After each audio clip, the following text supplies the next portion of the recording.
Broken Arrow 911. Yeah, I'm at the Broken Arrow Inn, and in the next room I can hear a man hitting his wife or something. Okay. What's the address? Do you know?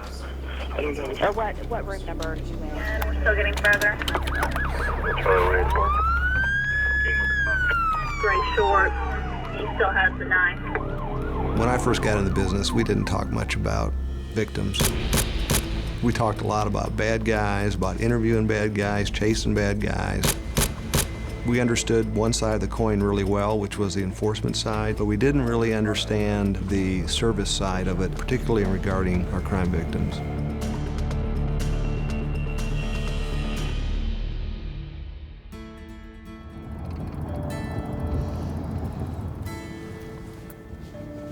We started from the premise that the community doesn't exist to support the police department. The police department exists to support the community. Years ago that we're all about focusing on who did it, the Joe Friday thing, just give us the facts, let us solve it, and arrest and prosecute the person. And there wasn't a lot of attention or focus placed on the victim.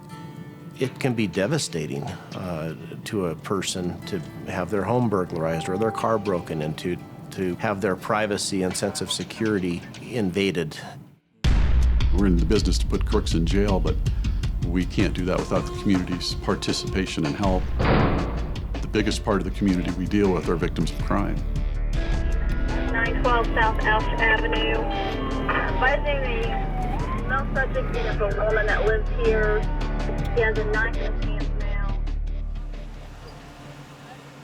Traditionally, as what law enforcement has done, is use the victim as a tool, with the goal being we're going to extract information from you and get to the goal of making the arrest, clearing the crime, getting into court. That process continues to provide a re-victimization of the victim.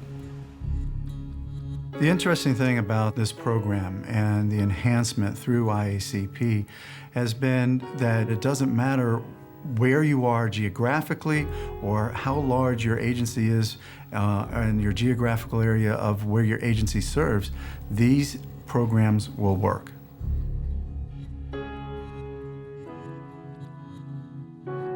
Through this enhanced police-victim relationship, what we're able to provide now to victims is we work in partnership with them. They become part of our team. We can't undo what's happened, but I feel that now we're at the place where we are actually taking a holistic approach to not just getting information and using a victim, but viewing the victim as what they are, a person that's in a crisis situation. And then when he threatened to kill everybody, that's when I ran next door. And like I said, I didn't want it to end this way. That's one of the things that I try to bring here to Travis County Sheriff's Office is to build a relationship, because there's so many people out there that do not trust law enforcement. And it's critical that before you're able to build a relationship, you have to build a level of trust. It's had a huge impact on the mindset of everybody that works here. When we made this a priority, how badly are you bleeding?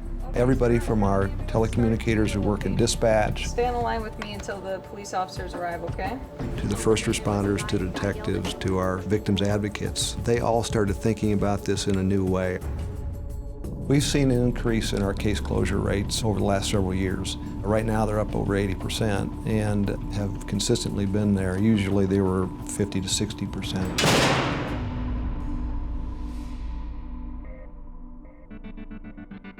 The IACP did a lot of research throughout the years in trying to define and identify for law enforcement the critical needs that a victim has through the whole process, whether it's from the beginning of calling, saying I've been a victim of a crime, to the end in restoring justice. And they came up with the 7 critical needs of a victim, and the first one is safety. To me, a community policing strategy is not just driving around from call to call, going to high-volume calls. It's actually getting out of your car, walk into some of the businesses, find out who the owners are, find out who's working there, familiarize yourself with the regular citizens that's coming and going on a daily basis. Oftentimes victims that are reluctant witnesses, you're dealing with people that have to provide you information to make prosecution successful. When you have a victim that's just scared of the system, and we provide a professional service to them to give them the confidence that, you know, there's going to be justice done here. One of the most frustrating things for me when I exit my patrol vehicle is when I have kids running from me, when I'm the one out here trying to protect them. Hi, how are you? I don't want them to just think I'm just some person in hard body armor that's out to harm them. I'm here to help them out. Our officers are there to ensure that those individuals have a sense of safety, a sense of comfort, to let them know that if they ever need us, that we're going to be there to try to assist them. Once you show the victim that you care about them enough, they will do whatever they can in order to help us solve the case, because it establishes the fact that they know that we care about them and will do whatever we can to bring resolution to their investigation.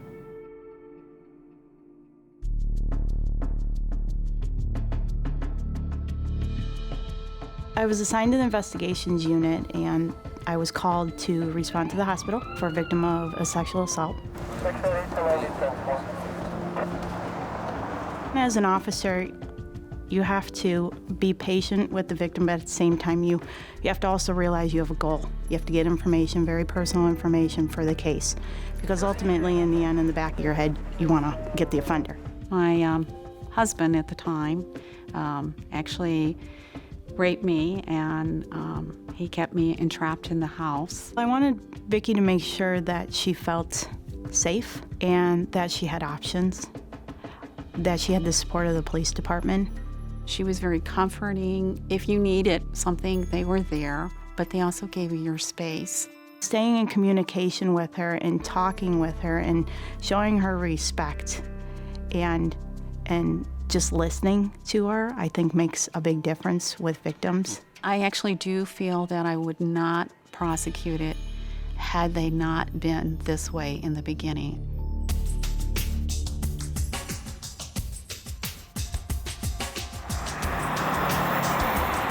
Pulled a knife out, but he never. Yeah, he didn't opened it. He never actually used it on anybody.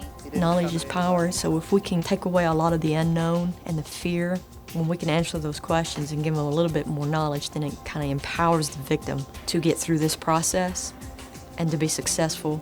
All right, thanks, guys. And like I said, we'll come back with you in a minute and kind of explain some more about them. We developed a victim assistant notification form we hand out to the victims, and it's in Spanish and English. And it identifies then all of the resources that are available in the county for people to get assistance from. And we even reach out to family members of people who have committed suicide, to the training in mental health, and we have a suicide support group here that we try to get them hooked up with. We started a callback procedure whereby our detectives are required to contact victims within 36 hours to provide follow-up on the case, and they know that somebody cares. And I think that helps the perception of the police department, and we have to convince our community that they can have confidence in us.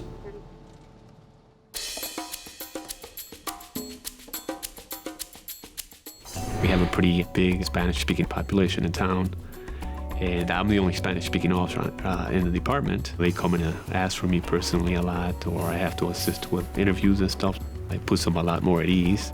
Not only them, but also the investigators or the patrol officers I'm trying to assist. If we have a victim that is hearing impaired, we have services available within the city and county of Denver that we bring in specialists to interview the victim. When you're a police officer at the high school, you see victims over and over again because you see them every day.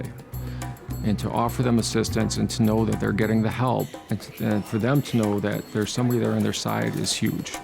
It makes a big difference in their lives.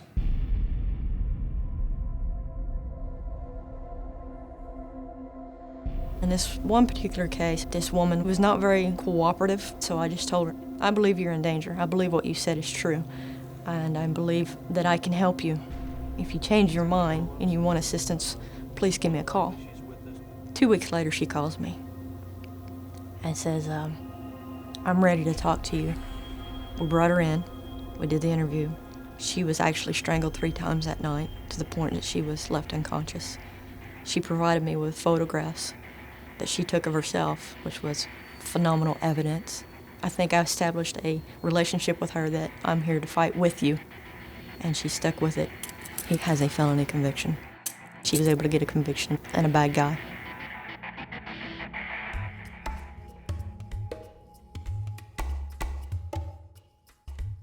Giving victims a voice is really the one thing that they've been lacking. We felt for the longest time that it was our responsibility and will be your voice, but that was just us doing the talking. Giving them the opportunity to voice what went right with their case, what went wrong with their case. If there's a better way that we can serve them, things we can do differently, then we want to be able to do that. We have individuals that are on the board of the Texas Advocacy Project, which is a domestic violence organization, who brought some of those past victims to the legislature to get some bills passed. And those individuals felt a sense of gratitude by being able to speak up, and they felt like they had their voice back.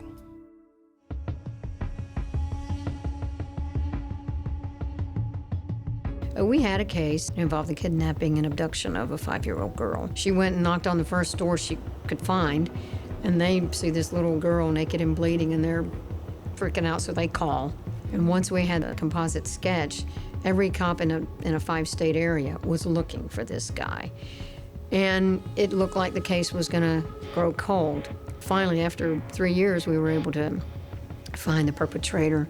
That gave us a great deal of satisfaction as a law enforcement agency, but also a great deal of resolution for our crime victim in this case. And she addressed her offender directly and had the opportunity to make some comments to him that had been in her young mind for all this time. It's the idea that you're doing it not just for the sake of, because you're a cop, you're doing it for the sake of justice for your victims. It's not just the police strategy. The hospitals have to be on board, the emergency room. When that victim comes in, it has to be the criminal justice strategy.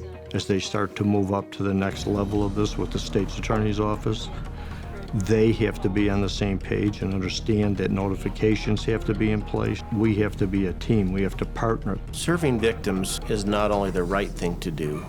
Will you let me help you get into that type of service? It really helps the department. It helps our community. It's created a trust from not only victims, but throughout the community of the department. It started from just focusing on the perpetrator to trying to make the victim whole again. We're giving them resources not provided a long time ago.